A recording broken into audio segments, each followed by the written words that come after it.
BlogTalkRadio, the world's largest online radio network.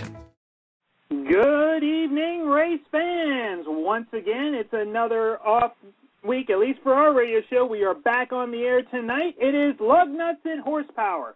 We have a lot to get into tonight after coming out of Indianapolis and heading to Pocono. Lots of big stories to go. I am your host tonight, Dustin Parks, here in a nice sunny Pennsylvania. Feels pretty good. Let me first say hello to my usual co-host, Rob Blount, who's in California, I believe. How are you doing tonight? I'm doing pretty good, but I am on the exact opposite coast of California. I'm on Long Island. Oh, really? Well, last time we were on the air, you were in California, so anything's possible. But also tonight, for his monthly dose of IndyCar action, we all know him on Twitter as GL2488. How about Glenn Locke back on the air? How you doing tonight, Glenn? Oh, awesome. It's hot as hell right now in Riverside, California, but it's going to get cooler the next couple of days. Oh, it's going to be beautiful. Absolutely. You can't complain about that. Cooler weather. We definitely have a lot to get into tonight. IndyCar, NHRA, obviously NASCAR. Lots to go in. So let's go ahead and do sort of the table of contents. We call it our racing roundup. Rob Blount, you have the floor. All right. Well, to start us off, the IZOD IndyCar Series qualified for the, give me 1 second here, for the Honda Indy 200 at Mid-Ohio. Will Power won the pole. Dario Franchitti qualified second. Simon Pagenaud, Alex Tagliani, and Scott Dixon right out the top 5. However, Tagliani will start 14th for a 10-spot grid penalty. Elio Castroneves, qualified 13th, will also start 23rd for a grid penalty as well. Moving to NASCAR, the Sprint Cup Series qualified this morning for tomorrow's Pennsylvania 400 from Pocono Raceway. Juan Pablo Montoya won the pole. Denny Hamlin qualified second. Coleman on third. Casey Kane fourth. Marcus Ambrose ran at the top 5. The NASCAR Nationwide Series races tonight at the Iowa Speedway in Newton, Iowa. Elliott Sadler won the pole for that. Darrell Wallace Jr., making, I believe, only his second career Nationwide Series start, will start second. Austin Dillon third. Jason Leffler fourth, and Justin Allgaier fifth. The Camping World Truck Series raced today already from Pocono Raceway. Joey Coulter got his first Truck Series win. James Buescher finished second. Nelson Piquet third. Matt Crafton fourth, and Denny Hamlin fifth. The NASCAR Well and Modified Tour was in action last night at Stafford Motor Speedway. Doug Covey got the win again. Jimmy Blewett finished second, Todd Zegedy third, Eric Beers fourth, and Ted Christopher finished sixth. Ryan Preece, who was attempting to run 5 races in 5 days, finished sixth last night at Stafford, and he is down in at Bowman Gray Stadium in Winston-Salem, North Carolina for tonight's Southern Modified Tour. Qualifying just ended there. Burt Myers won the pole for that race. George Bruenholz was third, qualified second. Brown qualified third. Bert's brother Jason Myers qualified fourth, and aforementioned Ryan Preece qualified fifth. The K&N Series was in action last night at Iowa.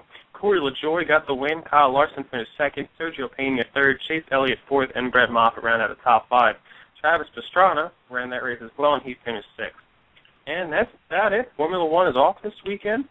Back to you.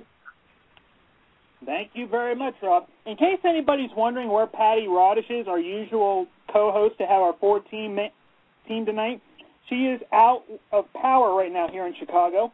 She is trying to get on the air. A little bit of a tornado watch right now that she's going through.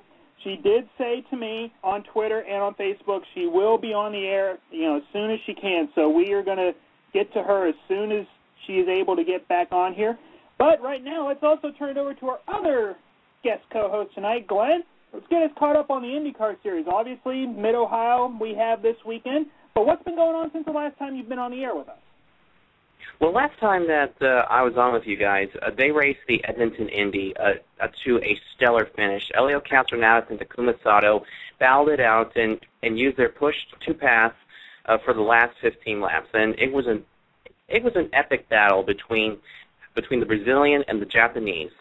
Man, and Elio Castroneves, who was denied a win for blocking in 2010, I believe it was, came across our finish line in first and finally got a win in Edmonton. I mean, that was perhaps a field perhaps the best feel-good moment of the year. And plus, you know, I've always said that Brazil produces drivers with the best smiles as well as with a lot of emotion, and you just really want to cry tears of joy with Elio Castroneves, because to finally win there and put aside, you know, everybody saying, oh, we almost had the win, but he was, you know, black flag for blocking. You know, that is certainly awesome. And of course, just recently we found out that Graham Rahal is not returning to the 38 car next year for the Service Center Ganassi team, but he could probably take a sponsorship with him. And you just mentioned it. Now we're here in Mid-Ohio. Mid-Ohio is a really interesting racetrack, and plus one of the oldest road courses on the circuit. And this should be a fun race on this very narrow and tricky track. Absolutely. Mid-Ohio is a very difficult track.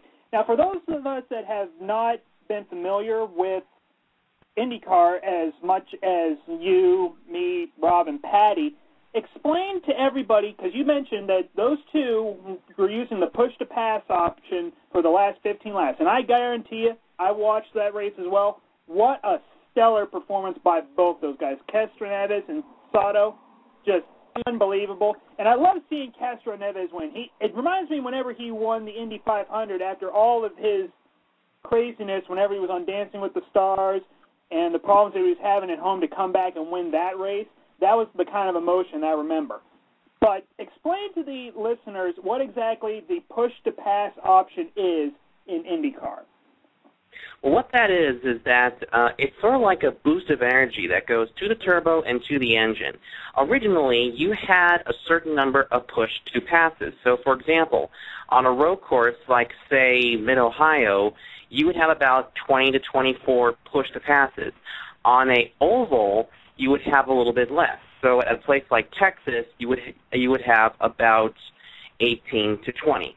Well, they got rid of it at the end of 2011, and then they brought it back for the last 5 races. But this time it's a little different. This time you can push that button down for as long as you want. But instead of the numbers of how many times you could do it, it was now seconds. And for the most part, every team would be given at least 250 seconds worth of a push-to-pass. So that means you could use those seconds any way you wanted to. You could go around the racetrack and run them all out, or you can do what Castroneves and Sato did. They conserved those seconds. And towards the end of that race, Elliott Castroneves saved a lot of his push-to-pass. Sure, he used it to,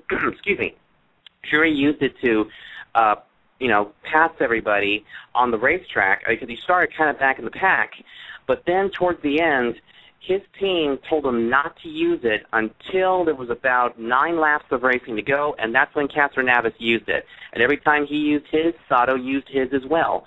But here was the thing. Sato had used too much of it early on in the race, and actually ran out of it right there on the last turn coming to the checkered flag, while Elliott Castroneves still had about 5 seconds left in the tank. So it's certainly a controversial system. I mean, some people hate it, some people love it. I sort of like it. It's a really nice device in a way. Some people think it's a gimmick, but I don't like what they're going to do for tomorrow's race. And what they're doing is that to avoid these, and I quote, push to defend moves, IndyCar is implementing a 5-second delay on the push to pass. So that means when you push it, it's going to take 5 seconds to kick in. And so now you're going to have to plan ahead of time, okay, when do I need this? Do I need it coming out of the corner? Do I need it to go in the middle of the corner? But what happens if it comes on at the wrong time and your car shoots forward and you end up spinning somebody out, and IndyCar sees that as avoidable contact? That's going to really screw a lot of drivers up. And I'm sure that these guys have had tons of practice with practice number 1 and then the warm-up that they had earlier today, as well as in qualifying to figure this out. So it'll be interesting to see how these guys are going to work, and I have a feeling that probably we're going to see some avoidable contact penalties tomorrow. You know, and it's very interesting. It kind of, to relate it to NASCAR, it's almost the same idea as whenever you have the 2-car draft. The driver in the front has to literally slam the throttle to get max speed. whereas the guy behind, I mean, I'm going back to Days of Thunder terminology here, the guy behind can go the exact same speed but doesn't have to use as much throttle. Then whenever he wants to pass, he's got that extra momentum, in essence like the push-to-pass option, then suddenly he can shoot by, almost like a slingshot move. But I do like the push-to-pass option. I will say I don't like this idea of the 5-second delay, because I think it's going to create, like you say, too much controversy, and if you hit it at the wrong time and that delay and that doesn't kick in when you want it to, it could mean chaos. From what you've read, and Rob, you can give us your take on this option as well. From what the drivers have said so far, are they complaining more about it, or they just feel that it's an unknown factor at the moment? You know what? I've been hearing a lot from the fan standpoint of this, and some people don't like it. A lot of people, think it's really great. But I think that drivers, seasoned vets like Dario Franchitti or even Scott Dixon or Tony Kanaan may not like this at all. Drivers like Simon Pagenaud, James Hinchcliffe, and Sato, who are just starting out in this series and are moving up and are up in the big leagues now, they probably will like it. But I think this brings a lot of negative feedback from the drivers, and I have a feeling that probably this is only going to stick around for one race. But we'll have to wait and see. If it works out fine, then that means Sonoma, Baltimore, and Auto Club Speedway will have that in effect. If it doesn't work out so well, then probably look for IndyCar to take away this feature and just go back to the regular push-to-pass feature. Rob, what do you think? Personally, I'm not the biggest fan of the push-to-pass, and I am one of those that feels it's a gimmick, feels it's a bit contrived to have more passing. But I also feel that with this car, the GW12, the races earlier in the season on the road courses were just fine, if you ask me, without the push-to-pass button. I thought they were very competitive. The race at Barber Motorsports Park comes to mind. I mean, I don't understand why IndyCar felt the need to go back to the push-to-pass, and now hearing about this 5-second delay, that just kind of seems silly to me. For exactly what you said, Glenn. The delay could introduce some perils to the drivers as to when it's finally going to kick in. Like now I guess they would have to anticipate, I want to be using it here, so I have to push the button earlier, so now it'll kick in exactly where I want to use it, rather than pushing the button and then waiting for it to kick in, and it finally kicks in when you don't want to. But I just think that just kind of sounds silly to me. Personally, but like I said, I'm not a big fan of the whole idea of the push-to-pass. And I think that is probably something that a lot of fans are going to possibly get used to. I kind of understand the use of it, but it takes a lot away from the driver's ability. I mean, they're relying on in essence, they're relying on extra horsepower to make a pass.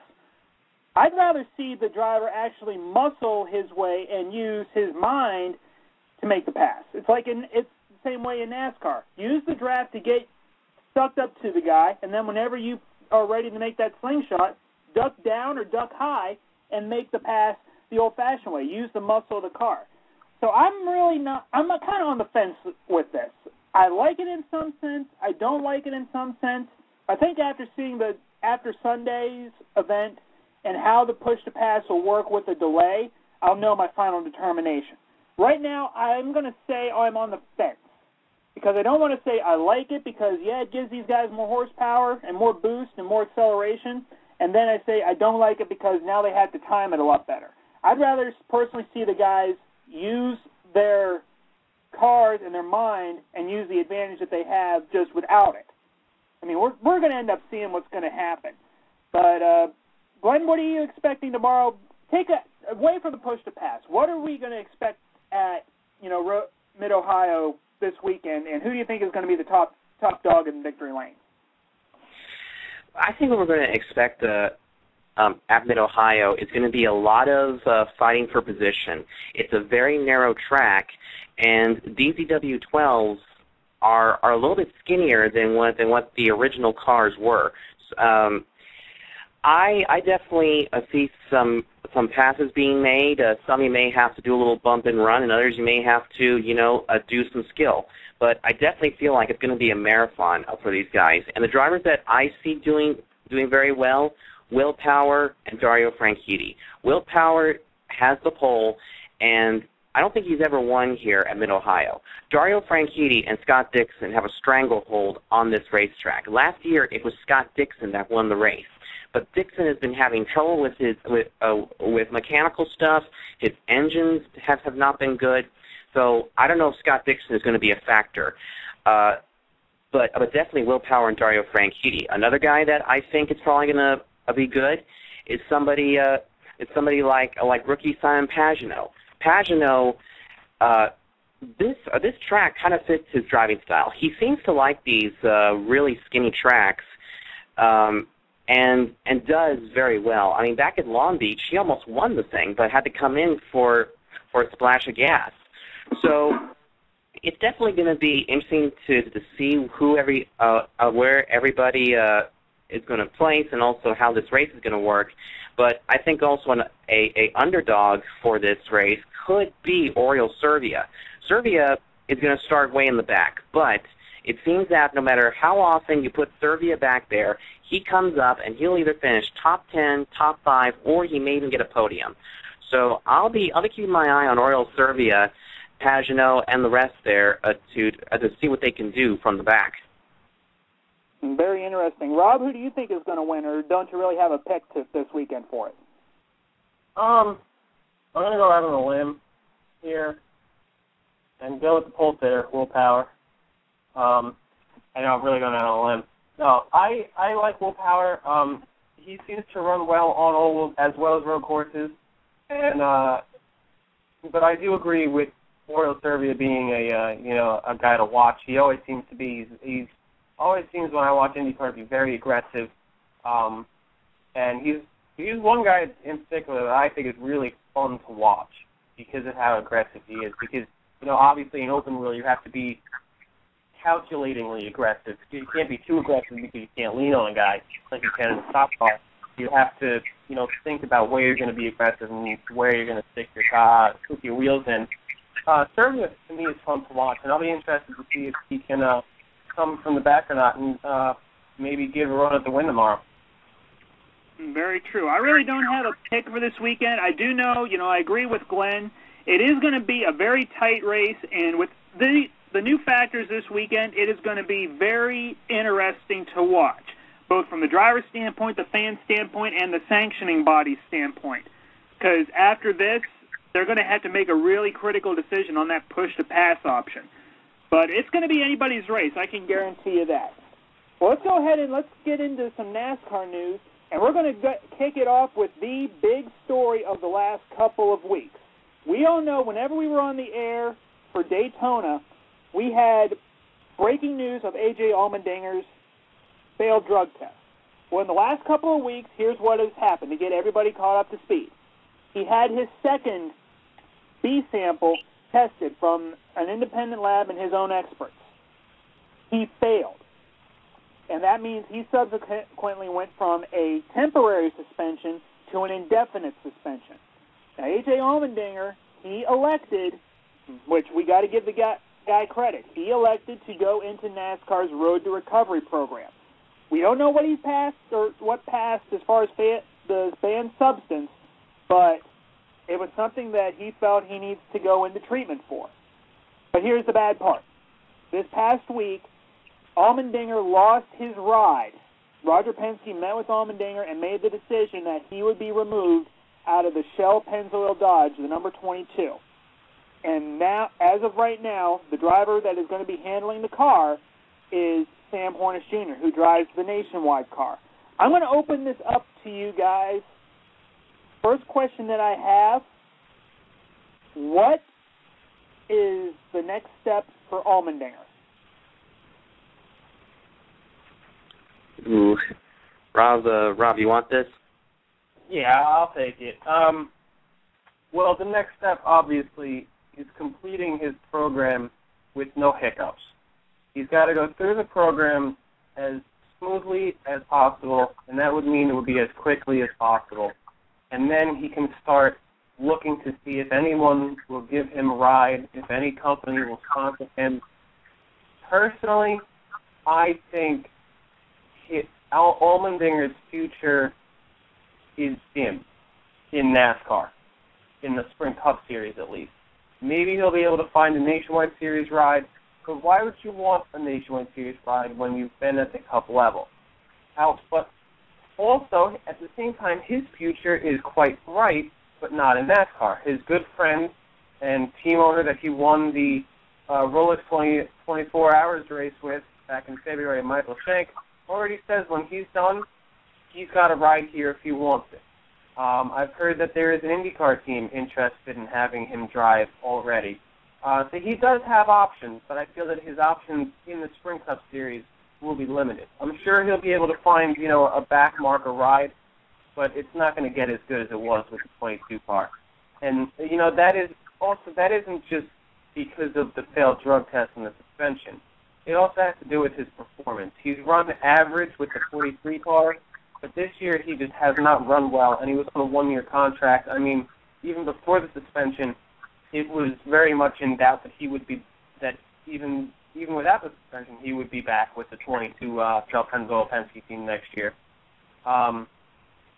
So I would say, his Sprint Cup Series future looks dim, but I think his racing future as a whole maybe isn't as bad as some people are making it out to be.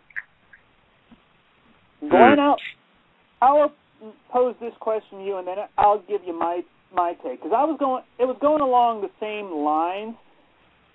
Did Penske really have any other option but to release Allmendinger? You know what? Really, in this day and age, it's all about, performance, and it's also all about, how you're doing in finishes. I mean, this was Allmendinger's best year probably. He came off of winning the Rolex sports car race in Daytona, and he was finishing consistently. And these next few tracks that were coming up, Watkins Glen and many of these other tracks, were going to be his strong suits.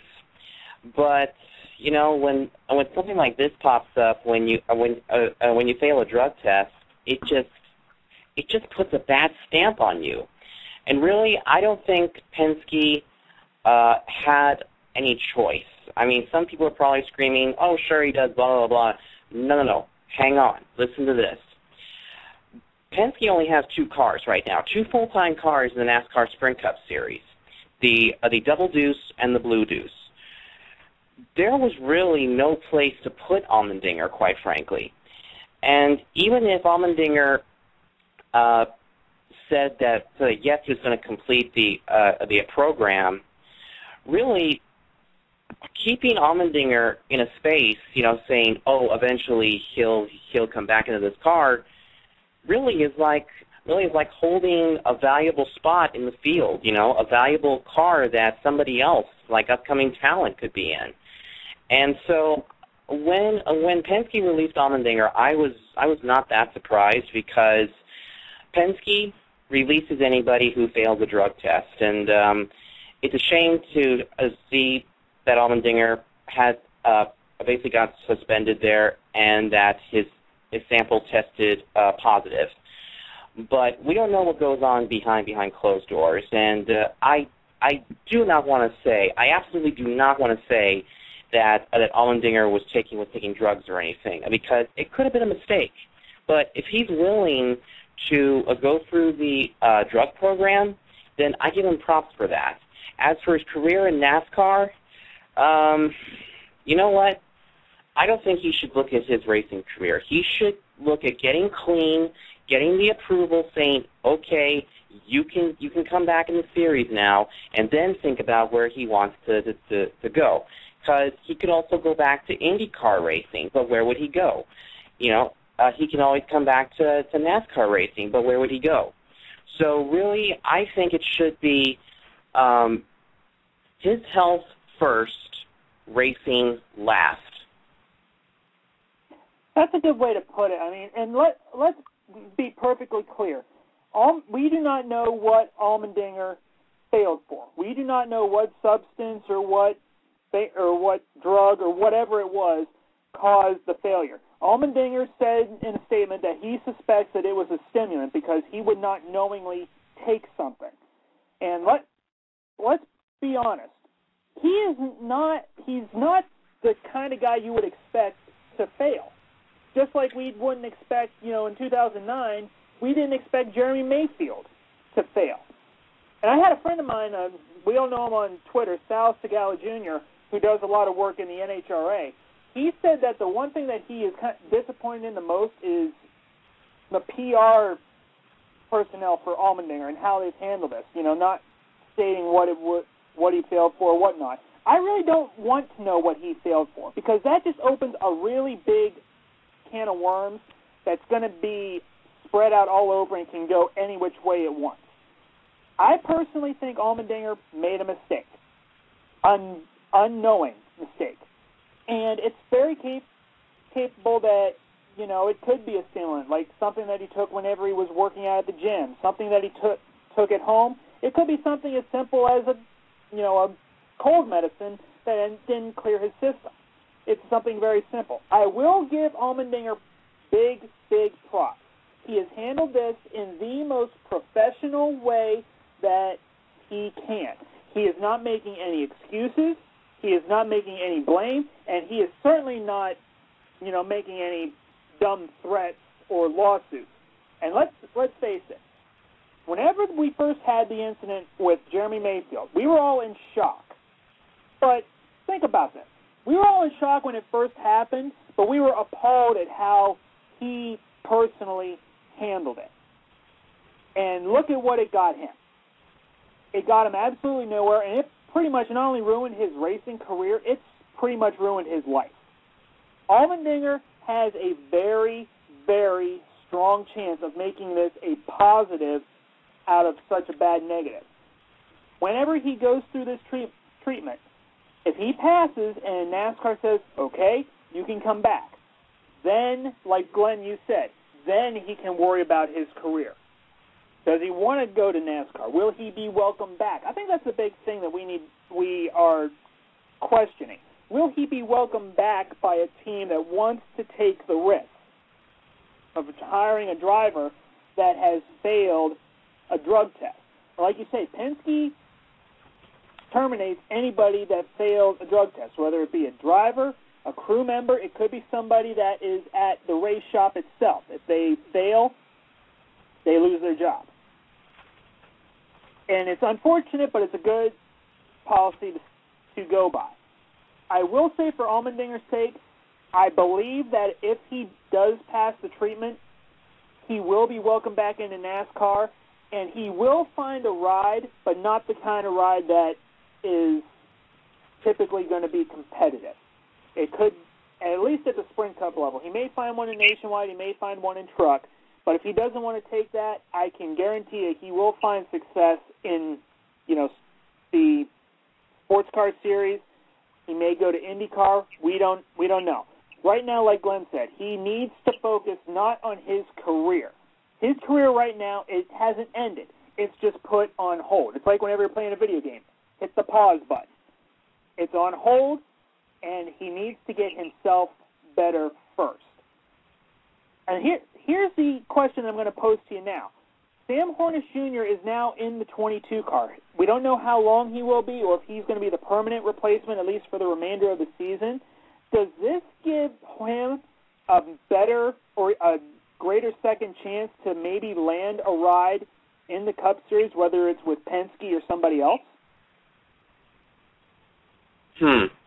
Well, Sam Hornish has been doing really well in the Nationwide Series for Penske Racing. And, of course, what happened was that Hornish came up into the Cup Series a little too fast in his first full-time season. I think it's actually a good fit because now this is like another audition for Sam Hornish because I heard the original plan was going to be that next year a possible third car would be added to the race team and move Sam Hornish up to the Cup Series with Penske Racing. Now this gives the Hornish a chance to audition again, and these last few races just go out there, not necessarily win, but just finish consistently. And if Shell Pennzoil, says we want Sam Hornish Jr. back in the series, then by all means, Sam Hornish will become the official driver of the Double Deuce. Because you can't necessarily pull up somebody like Parker Kligerman, who still needs a little bit more time in the series. Because as I've said before, these younger drivers are pulled up way too fast, and they just end up struggling. So I think it's a good idea that Sam Hornish stays in this ride, does well, and by the end of the year, we should know whether or not he's going to be back in the Double Deuce, or if Roger Penske is eyeing another driver that we don't even know about. Rob, what's your take on this? I think Hornish is a good fit and a bad fit. Hornish is a good fit for the fact of you know what you're going to get with him off the racetrack. He's going to be quiet, he's not going to be in the news, and he's going to represent your sponsors well. I mean, you look at what Shell Pennzoil has had to deal with since they left the 29 car at the end of 2010. They had to deal with Kurt Busch for 2011, who ended up getting fired at the end of last season. They then bring in A.J. Allmendinger, and he's gone within half a season because he's failed the drug test. Since 2010, Shell Pennzoil has just had negative publicity. And even, for the most part of Kevin Harvick's tenure with them, it wasn't so great either. I mean, nothing was bad off the track, but, besides the Daytona 500 win and finishing third in the points in 2010, they didn't have much success with him on the track. So between 3 years of not much success on the track, then finally having success on the track, but everything has been terrible off the track since 2011, they need someone who is stable. And you know that you'll get that with Sam Hornish Jr. However, I feel that on the track, in the Sprint Cup Series, Sam Hornish Jr. is a terrible fit for the number 22 car. I don't think he's taken this racing stock cars well. I mean, you look at his Nationwide Series stats, he's run 52 races, basically full seasons every year since 2006, and he's got one win in 7 top 5s and 18 top 10s.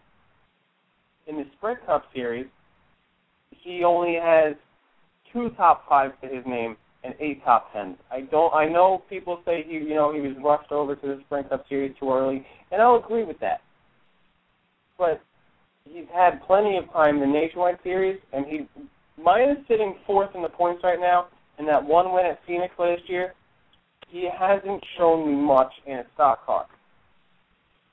I know your opinions on this, Glenn, but who I would personally like to see in 22, if it happens to fall that way, would be Joey Logano.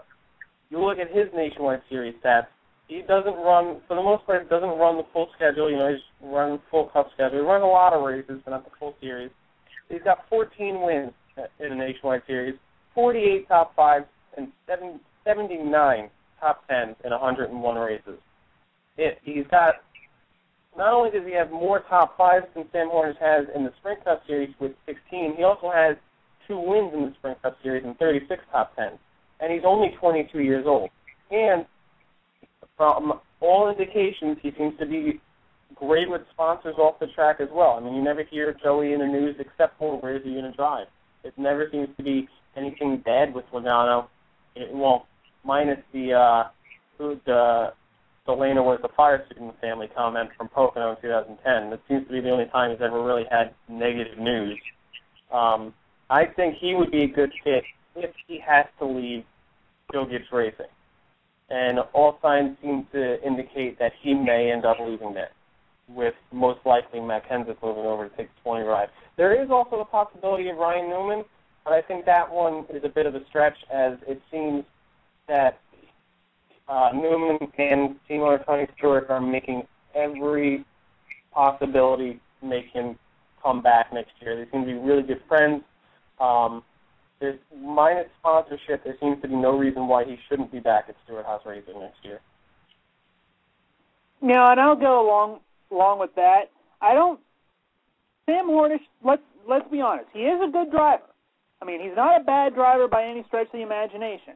But as far as being in a stock car, it just hasn't worked out like he would have expected. And that's not, bashing Sam as a person or anything like that. Any driver that comes from open wheel to stock cars is going to have some struggles. I mean, we all knew Danica Patrick was going to have it. We knew, I think at the same time, whenever even Tony Stewart was making the transition from open wheel to stock car, he was going to see some trouble. But he took to it really quick. Everybody's going to learn a little at a different pace. But you make a great point. There are still some big candidates for next year that are up in the air as far as where they're going to land up. You mentioned Joey Logano. How about this name in the pot? Matt Kenseth. Keep in mind, he is not going to be with Roush Fenway next year. He is going to be looking for a ride as the season goes on. Maybe Penske can all of a sudden get one of the hottest free agents in NASCAR to come and join his team and surprise everybody. There's still a lot of big questions yet to be answered with this. And it's going to take, weeks and months to find out what exactly is going to happen. It's going to be something that we're all going to be looking for. We'll obviously keep you updated on our show and on our blogs about it. But it's going to be interesting to see how exactly this saga continues for Penske, Allmendinger, and everybody involved. Well, already we're a third of the way into the show. We want to thank you for listening in to Lugnuts and Horsepower here on the Fan vs. Fan Radio Network. Dustin Parks is your host tonight. I'm here with Rob Blount and our guest co-host tonight, Glenn Locke. Patti Rodisch is still not called in. She is out of Chicago with no power. They have a tornado watch going on. Patti, stay safe. If you make it on, great. If not, we completely understand. Let's go ahead and let's review last weekend's events at the Indianapolis Motor Speedway. No Lucas Oil Raceway, O'Reilly Raceway Park, or whatever the heck that other speedway is named now. It was all at the big track, and what a race it was, but a lot of controversy, at least when it came to the nationwide race, and we are going to open it up with that before we get into Jimmie Johnson's minutes of the Brickyard 400, actually the Crown Royal 400. Let's try to explain what happened. In essence, the start of the race and the final restart were much the same. The leader or pole sitter took the green but didn't go. The guy that was second launched. Well, here was the difference. At the beginning of the race, whenever Kane spun his tires, Kyle Busch went, NASCAR deemed it okay. When the same thing happened at the end of the race between Brad Keselowski and Elliott Sadler, they said Sadler jumped the start and he was black flagged. Here's my question to you guys. Did NASCAR blow that late race call? Yeah, I think so. What was he supposed to do? I understand you're not supposed to beat the leader back to the line, but it is obvious that Brad Keselowski spun his tires, and at the same time, he's being pushed by someone behind him. So what's he supposed to do? How is he supposed to keep from beating the 22 to the line? The worst part about it, in my opinion, is just how unclear NASCAR was about everything. They told Sadler, apparently, when he met with them in the trailer after the race, that he wasn't being penalized for jumping the restart. Then you look at the official penalty list, and it states on it that Stu was penalized for jumping the restart. So what was it? It's clear what the penalty was, but what? I understand he beat Keselowski to the line, but I don't understand what they expected him to do at that point. They always say, be reasonable about it. You know what you're supposed to do. You know what you're supposed to do. He knows what he's supposed to do. He was being pushed. How is he supposed to do what he's supposed to do when someone is hindering that for him? You saw I'm sure you saw on Twitter after the race, Kevin Harvick, Jeff Burton, Jimmie Johnson, Mark Martin, and I believe there are a few more. I think even Jeff Gordon also said it. They all felt that Sadler was screwed. There was no other way to put it. I feel the same way. They all said, we've been racing for how long, and if we don't understand the rules at this point, that's pretty sad on us. but they all seem to have the same exact understanding of the rules. And when you have a bunch of guys, Jimmie Johnson, 5-time champion, Gordon, 4-time champion, that's 9 championships right there. Burton's competed for championships. Harvick's come close. We all know Mark Martin's come close many times. Multiple race winners. When you have all those guys with a lot of experience saying, what did he do wrong? We see that he did nothing wrong. There's something wrong there, and it's not what Sadler did. It's with NASCAR, in my opinion.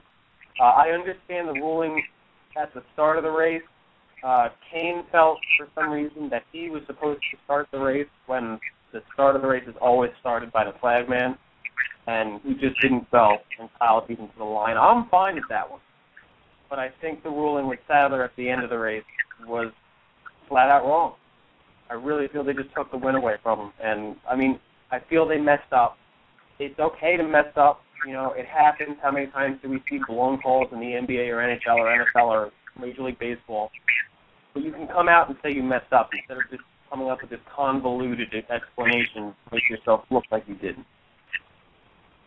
Glenn, what about you? Do you feel the same way that Sadler got screwed? It's a double-edged sword because we saw that Austin Dillon virtually pushed Elliott Sadler across the line. And everything would have been just fine if Sadler had given the position back to Brad Keselowski, but he didn't. And I really wonder if they talked about that in the drivers' meeting before this, or if they completely blew it over, or if he forgot about that. Because, that's something that we don't normally do that often on these restarts.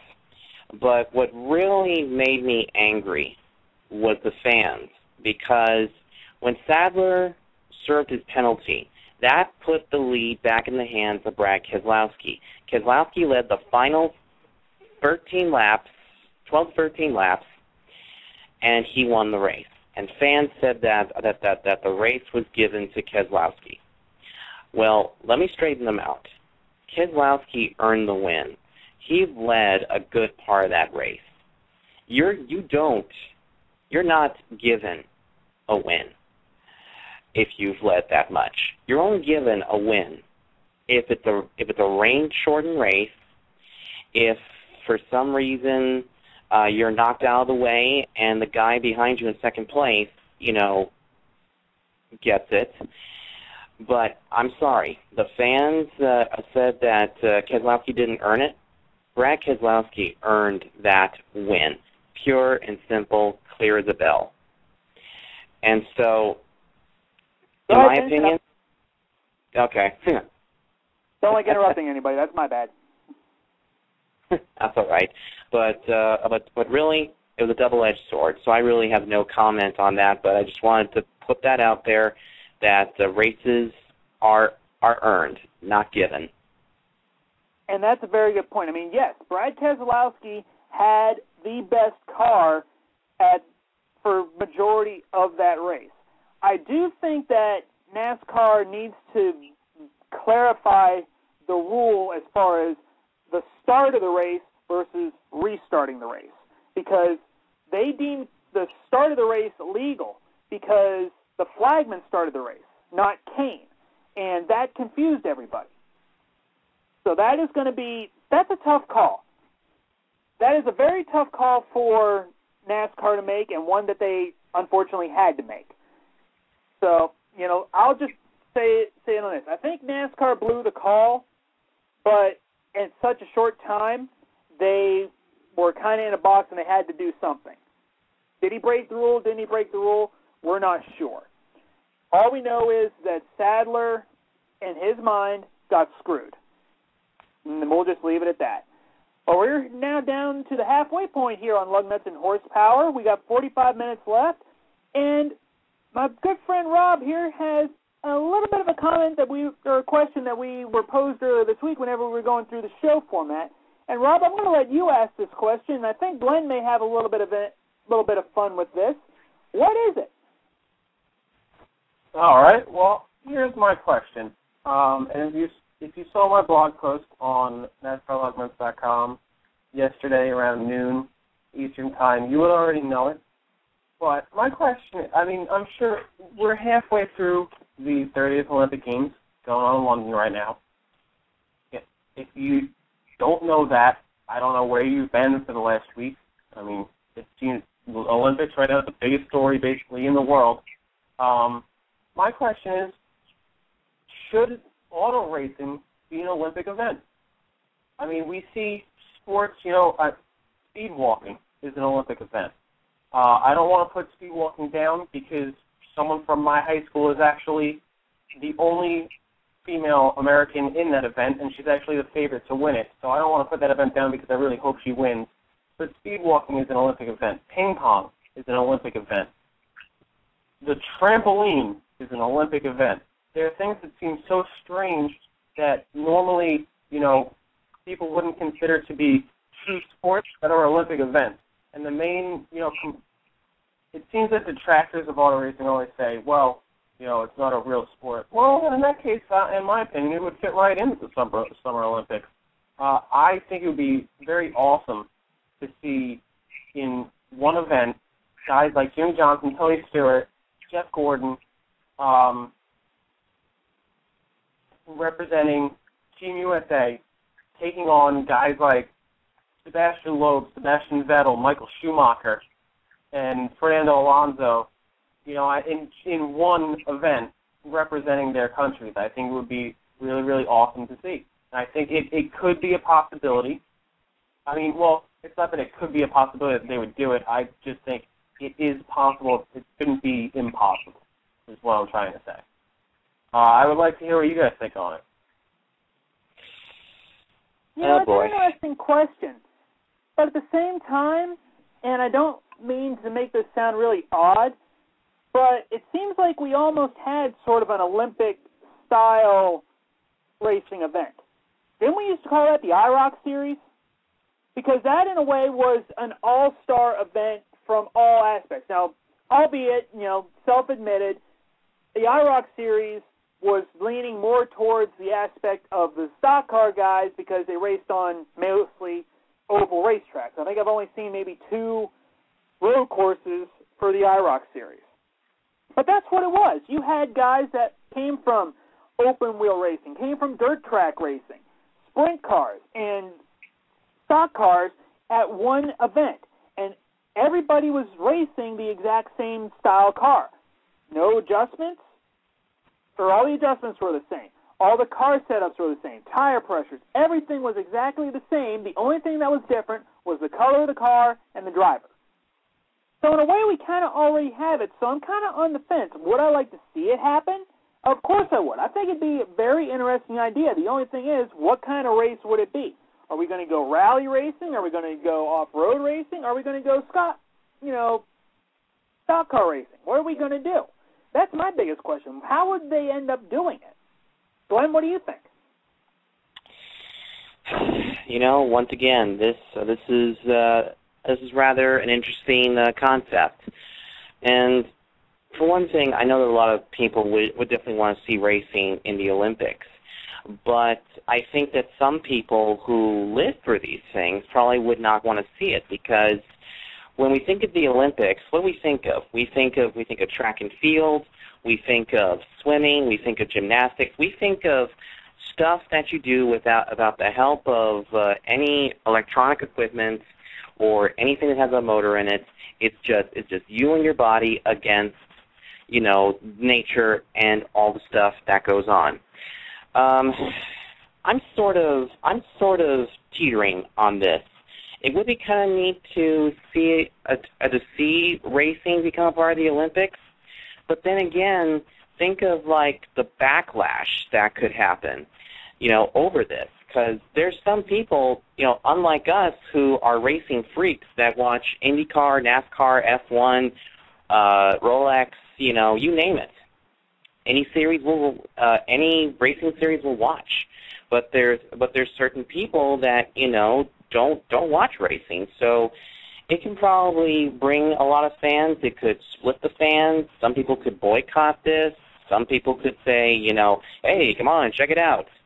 So really, once again, it's another double-edged sword topic that I am very much in the middle.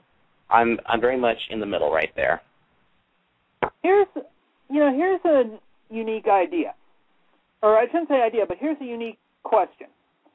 In a way, each year, if you think about it, whenever it gets to time for midsummer, we have the X Games. And the X Games are a very, very prestigious event for a lot of people. Look at the success that Travis Pastrana has had, and not just on a motorcycle doing freestyle. Look at the success he's had in rally car at this event. And then you get into guys like, Tony Hawk, who have won multiple X Games gold medals. People, like Jeremy McGrath, who have won step-up competitions and whatnot, and the things that happen there. If I was to do some sort of event or Olympic event that had to do with NASCAR, I don't think I'd want to do it in the Olympics. I'd want to put it somewhere that kind of fits in the genre, maybe not totally, but something along those lines. I'd put it in something like the X Games. Maybe do sort of like a stock car cross.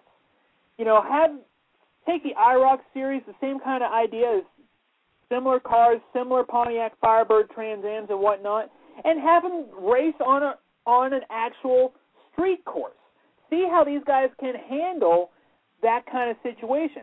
Guys like Jeff Gordon may not have had as much road racing experience, but are very good in a stock car when it comes to being on a road course. Let's face it, Gordon is probably one of the top guys on a road course whenever they go to Infineon and Watkins Glen. I think it fits more along the lines of that aspect versus in the Olympics. That's just my take on it right now. Rob, do you agree with that, or do you still feel like maybe it should be an Olympic event? I can see what you're saying, but I think if the only way this would be able to get done is basically every racing series was to take a week off at the same time, and I don't feel that it would be worth it to stop everyone's season for an X Games event. But the Olympics has prestige to it.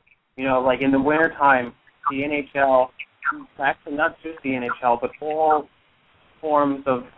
leagues of hockey around the world stop for 3 weeks so that their players can go to the Olympics. And they put on great games. And what I found was really great, because I am a hockey fan myself, was in 2010 in Vancouver, the hockey games got fantastic ratings, especially the U.S. versus Canada gold medal game. And the ratings for the rest of the 2010 season was way higher, as well as the 2010 Stanley Cup playoffs were way higher, because the Olympics brought a lot of attention to the sport, and the people who got interested in watching the game at the Olympics kept with it for the rest of the year. And a lot of people, like myself, I've watched water polo the last couple days. I'm not a diehard water polo fan by any means, but I'm going to watch if Team USA is involved. And I know that there are many people who watch basically any Olympic event if Team USA is involved. And I'm sure that there will be quite a few people that would be willing to watch racing, to watch the Americans, to support the Americans. And you know what? They may say, this is pretty cool. And maybe they'll stick with watching a form of racing, whether it be NASCAR or IndyCar or Formula One, as the year goes on. And maybe we'll gain some new fans that way. It was funny, though, that you brought up the IROC series. That was, the way my mind thinks, I'm constantly thinking about racing all the time, and I've already thought up a format for having it in the Olympics, and it was pretty much based off of the IROC series. And the reason I thought of it that way was because the boss of Formula One, Bernie Eccleston, already approached the heads of the International Olympic Committee about having Formula One as an Olympic event.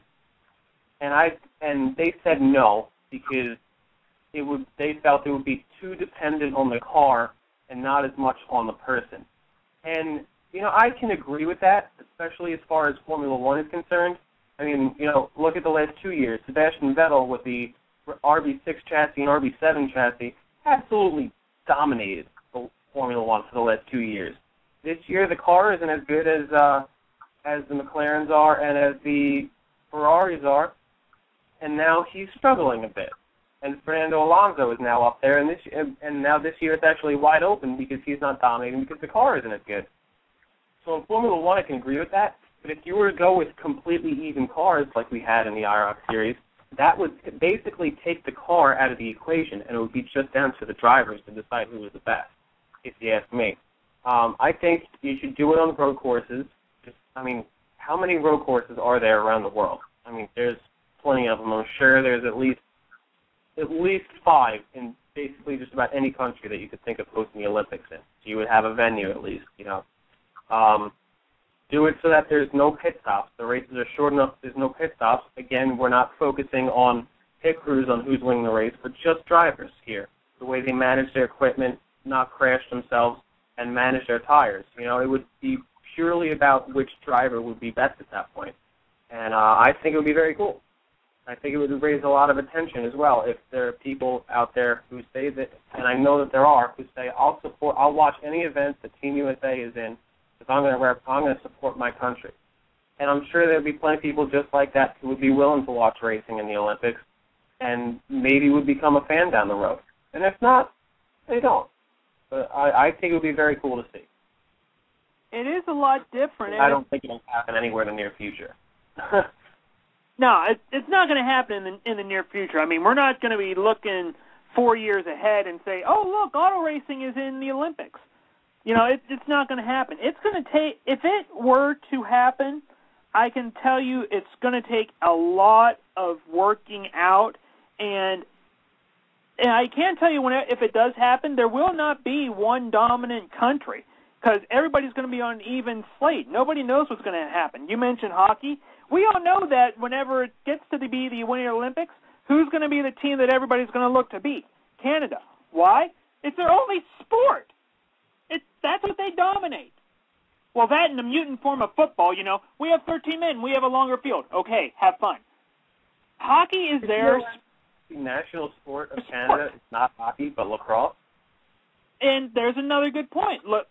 Lacrosse is one that they are very, very good at. U.S. is good at lacrosse, don't get me wrong, but if you were to look at the sports, U.S. versus Canada, the sports that they are the most dominant in are lacrosse and hockey.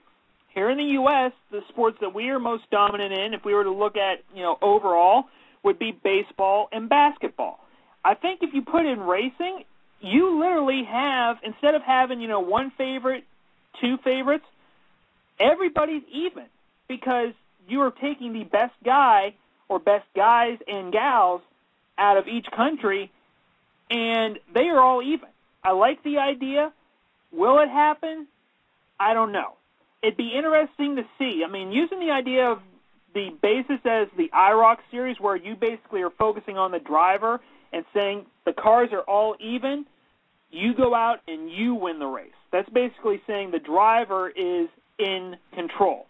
That is the only way I can see them doing it. But again, like you say, I don't see it happening in the near future. But we're down to about a half hour left to go here on Lugnuts and Horsepower. We thank you all for joining in. Again, Patti Rodisch did not make the call tonight to be on the air. Her power is out in Chicago. Patti, we are so sorry that you're not on the air with us, but hey, just stay safe out there. We know how big thunder and lightning and tornadoes can be in the area. We just now left the Olympic topic, and we're going to finish up with Indy before we preview Pocono. I'm just going to say it. Was that a butt whooping or what by Jimmie Johnson? Yeah, that was perhaps a great almost said Indianapolis 500. I meant Brickyard 400. But I had Jimmie Johnson picked on the Motorsports Nation show, and he just put a serious butt whooping on the entire field. And I actually thought that Kyle Busch was going to have a little something for him, but Jimmie Johnson just had that better of a car. And of course, he stirred up a lot of fans when he did the burnout there on the yard of bricks. I saw the replay again, and his left side tire, was just burning it right there on the bricks, and people were saying he had no glass, blah, blah, blah, blah. I'm going to set the record straight. The yard obviously the Brickyard is enriched in tradition, and we all know that. Almost every track is enriched in tradition. And in NASCAR, what else can you do in a celebration? Sure, some people take a Polish victory lap, some people backflip, and some people take the American flag around the racetrack, and we're all chanting USA, USA. But sometimes the first thing on some drivers' minds is to, do a burnout. And so basically I can say this. Sure, a lot of fans have said that you can't do a burnout at the Indianapolis 500, but you know what? It was NASCAR. Let's make the exception, all right? So yeah, Jimmie Johnson doing the thing on the Art of Bricks, probably should have done it at a different part of the racetrack, but when you win, you don't care where you are on the racetrack. You could even be on the backstretch. You could even be in the parking lot and start doing burnouts. It doesn't matter where you are on the racetrack. Just do something to celebrate, man. Let it all out. And let's also remember one thing about Jimmie Johnson, the victory.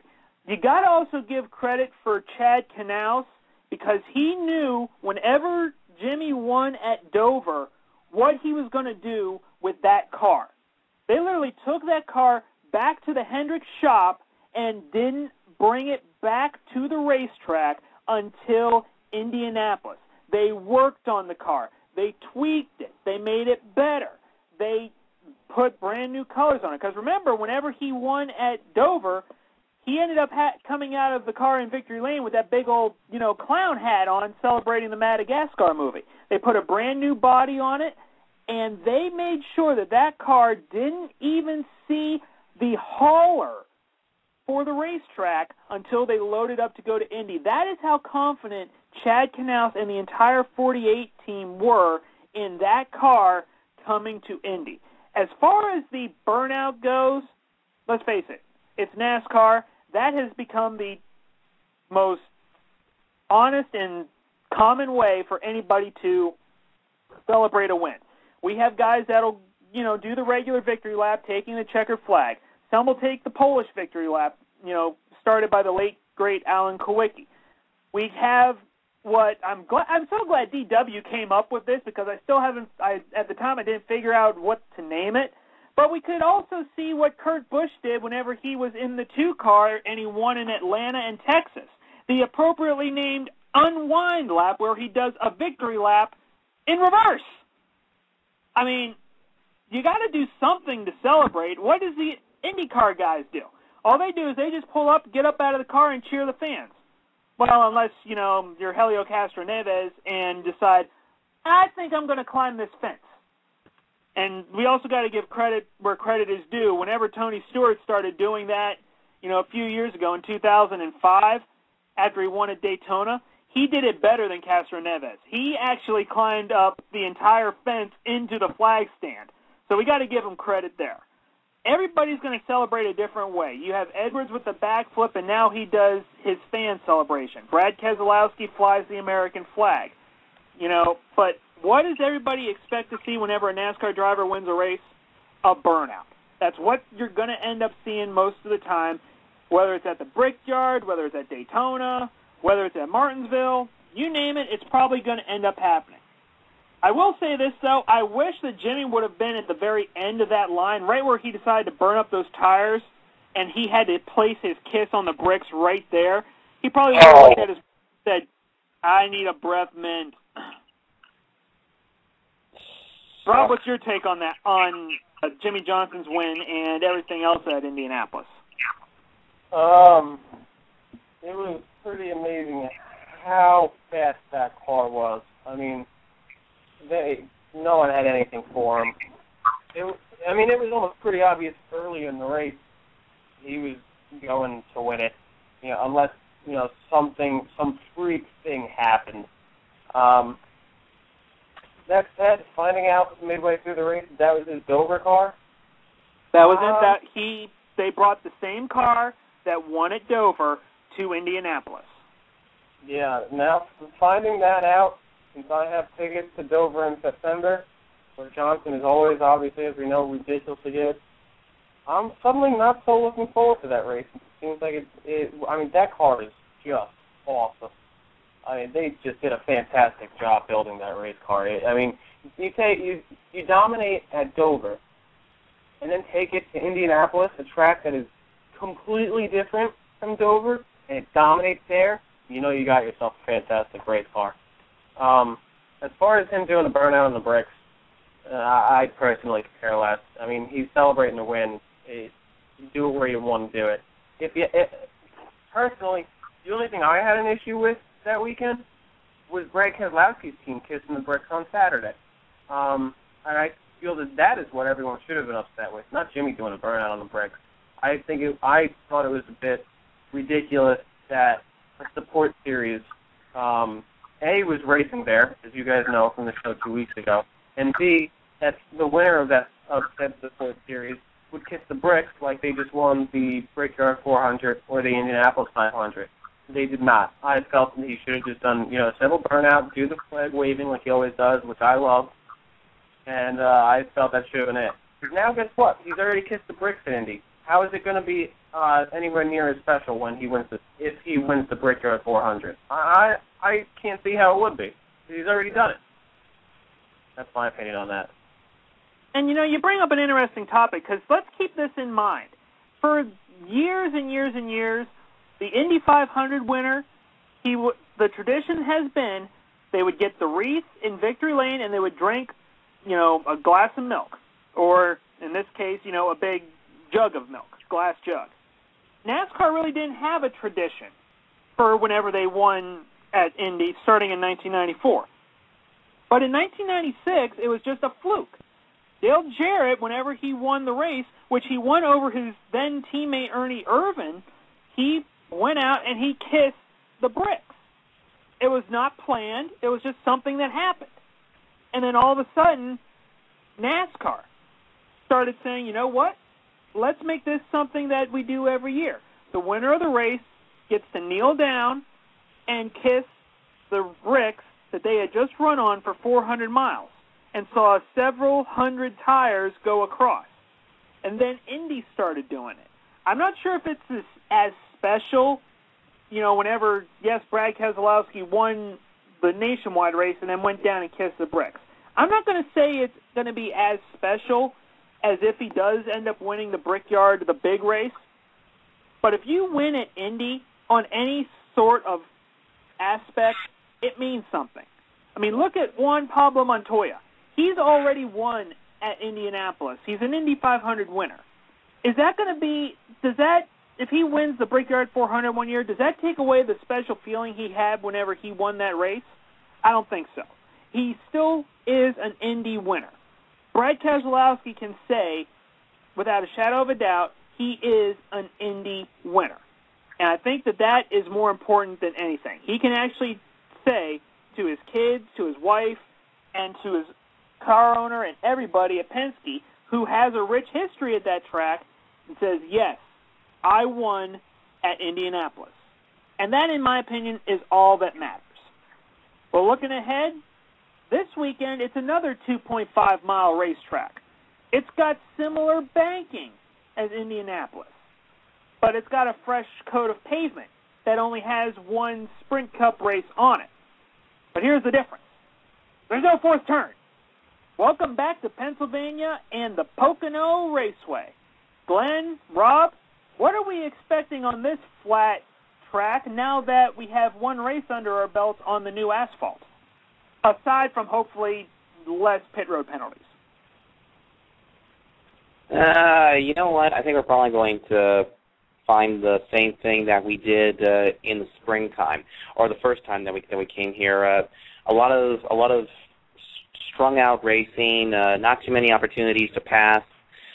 Pretty much where everybody is, it's hard to get track position unless you run this race backwards, like get on a road course strategy, and work it like that.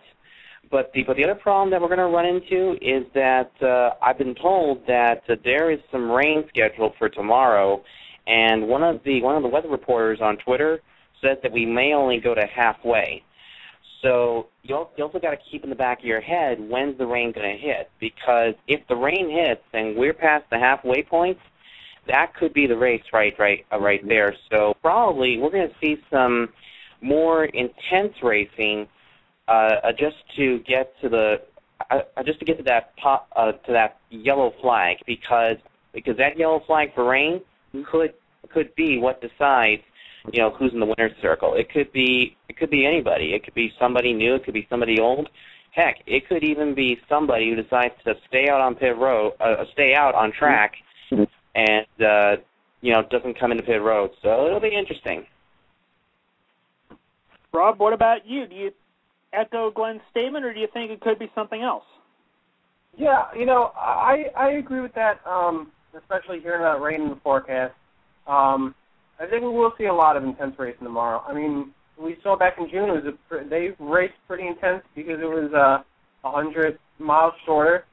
I thought it was a great move that Pocono made, dropping the race distance from 500 to 400. They couldn't just wait in the middle part of the race like they usually do at Pocono. We had to go. And now tomorrow, if they're racing only to halfway, obviously that makes the race even shorter, and they really would have to go tomorrow. So it could make it very interesting, or we could see what we saw at California earlier this year, where they really didn't even race to halfway. They just ran off laps until they got to halfway and got the heck out of there with no action at all. But I think it should be a pretty good race. I thought the way the track raced back in June shocked me. How racy the track was for being freshly repaved, and because it was Pocono. I mean, you don't typically hear Pocono and intense racing in the same sentence too often. And you also don't especially hear that when you hear the track being repaved either. But that was pretty much exactly what we had. I mean, we had a great battle for the lead. There was quite a few restarts because there were 7 cautions, and restarts are always exciting at Pocono. And I wouldn't be shocked if we had more of the same tomorrow. Unfortunately, I have to miss it. I'll be in Manhattan tomorrow. I'll have to find out who wins after the fact. And this is my home track in aspect because I am from Pennsylvania. I think we are going to see probably a more competitive race because they want to get to halfway, and track position is going to be extremely critical if rain does come in. I can echo that statement. They are calling for rain in the Pocono area. Not sure how much or how long it's going to last, but they are calling for rain at, the Pocono Raceway at some point.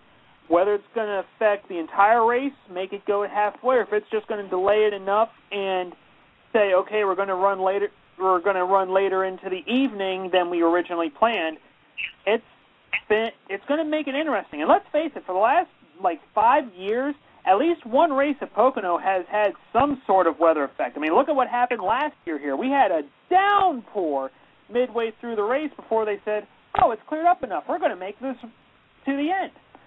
So anything is possible, especially, and if they do get rain and they are able to restart it, it's, again, an entire new racetrack because all that rubber that they built up on for the past 2 days, it's gone. It's going to be a fresh track, and everybody's handling is going to change. So it's going to be critical how these guys manage their tires, manage their positions, and where they make their moves.